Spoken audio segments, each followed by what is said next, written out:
مع أمير مدينة حفر الباطن الشيخ حسين بن عادي المطيري، ويسرنا أن نقضي معه بعضا من وقت هذا البرنامج. في البداية نقول أهلا ومرحبا بك. أهلا فيك. وودنا لو تعطينا فكرة عن بداية أمارتك لمدينة حفر الباطن. بداية أمارتي في حفر الباطن بدأت في عام 1402. 1402. نعم.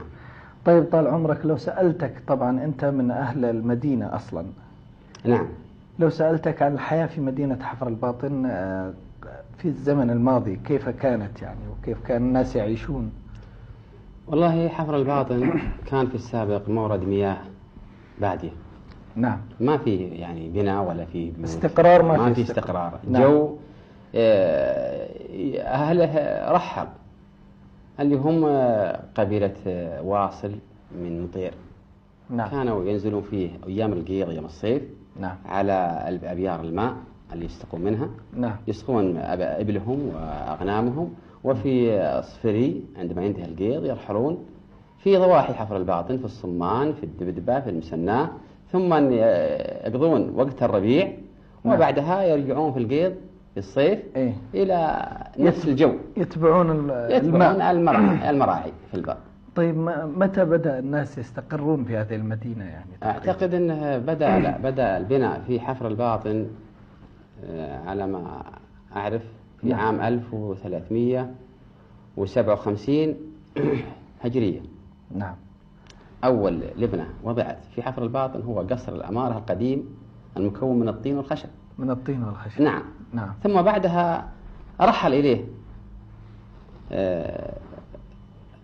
ناس من القصيم وتوطنوا في الحفر، وبدأوا في بناء بيوت من الطين والخشب. نعم. ثم تطور إلى أن وصل إلى ما ترون الآن. والله لاحظ أنه في تطور كبير بالنسبة للعمران، وذا ما رأيكم في التطور الذي تشهده المملكة في وقتنا الحاضر يعني؟ الحقيقة أن التطور الحاصل والتوسع العمراني والسكاني في هذه المدينة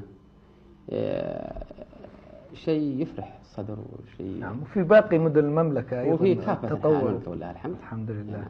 شيء طيب. أبو عادي، ننتقل من هذا الموضوع إلى موضوع آخر. سمعت أنك تنظم الشعر النبطي، فبودي لو تعطينا قصيدة بهذه المناسبة يعني، أو نصيحة أو شيء من هالنوع. سعيد، أنا والله ما أنظم، أنا أحب الشعر النبطي صحيح. نعم.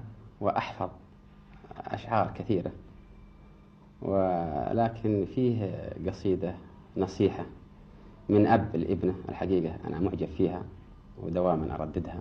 يا سلام. لأنها نصيحة. القصيدة في أحد الأخوان ينصح ابنه، يقول فيها: يا مالك اسمع يا موصيك وصاه. اسم ولده مالك. اسم ولده مالك. يا مالك اسمع يا موصيك وصاه، 302 ولهن كمايل، الأول فرضك وحاذور تنساه. يا سلام. والحج فوق مجفات الشلايل، اللي هن الجيش قبل ما فيه لا سيارة ولا طيارة. نعم. الأول فرضك صلاة وحاذور تنساه، والحج فوق مجفات الشلايل، وخلك تسمى بيت دفيل من جاه ينصاك من قلت عليها المحايل. يا سلام. وحاذور عن بنت الرخوم من الهباه، لو برقت بالزين والزر المايل، يجي ولدها نفعته مثل فرقاه، يخل على قلبك جميع العلايل. يا سلام. ولا تأخذ الله بنت قرمن معذاه، وصولها من طيبات الأصايل، يجي ولدها كل ما اعتز تلقاه يبتع مثل بتحة السيوف صقايل. وعلى هالنصائح هذه حقيقة قصيدة أنا كنت معجب فيها دواما أرددها. فعلا جميلة جدا. أبو عادي، لو سألتك، طبعا الحياة كما نعرف مليئة بالصعاب ومليئة